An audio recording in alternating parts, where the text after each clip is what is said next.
Uma reunião entre o ministro das Relações Exteriores da Rússia, Sergei Lavrov, com o presidente da China, Xi Jinping, terminou com uma promessa de uma relação ainda mais estreita entre os dois governos.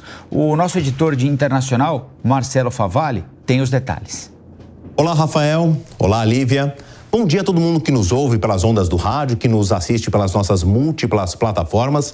Encontro de gigantes na terça-feira.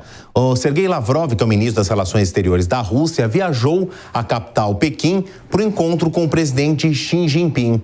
Não é de hoje que o ministro das Relações Exteriores, o chanceler russo, é o braço direito de Vladimir Putin, presidente da Rússia, que raramente sai de Moscou.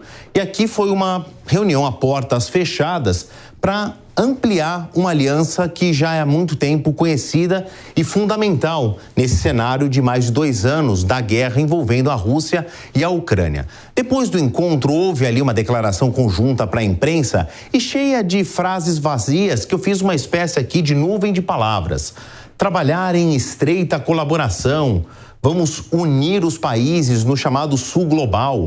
Fornecimento firme um ao outro, grande importância nessa parceria, manter um diálogo estreito. Também lembro que, quando eu falo que é um encontro de gigantes, são 2 líderes, 2 representantes de países que pertencem aos assentos permanentes no Conselho de Segurança. E claro que a China faz agora um papel fundamental depois que o Ocidente fechou as portas para a Rússia.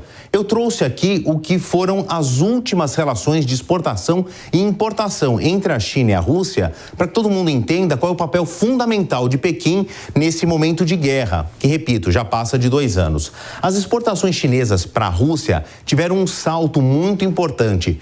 Peço a atenção de todo mundo, entre 2021, onde aparentemente Vladimir Putin, o presidente da Rússia, já planejava uma ação militar contra a Ucrânia, e ali já começa um estreitamento das relações comerciais com esse grande parceiro de última hora, a China. Então, antes da guerra, que é 2022, começa aí uma ampla abertura de exportações e importações para a China.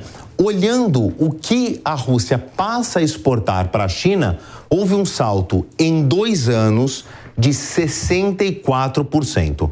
Vladimir Putin muito provavelmente sabia que haveria uma gritaria do Ocidente com relação à invasão à Ucrânia e muito provavelmente passaria por a questão do petróleo.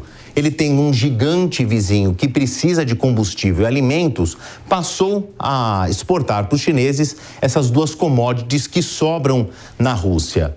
E quando a Rússia começou a sentir os efeitos, então, das sanções impostas pelos Estados Unidos, acompanhada dos seus parceiros Canadá e principalmente da União Europeia, porque está muito mais geograficamente perto da Rússia, a classe média sentiu ali no bolso o que foram essas restrições de entrada de produtos do Ocidente à Rússia.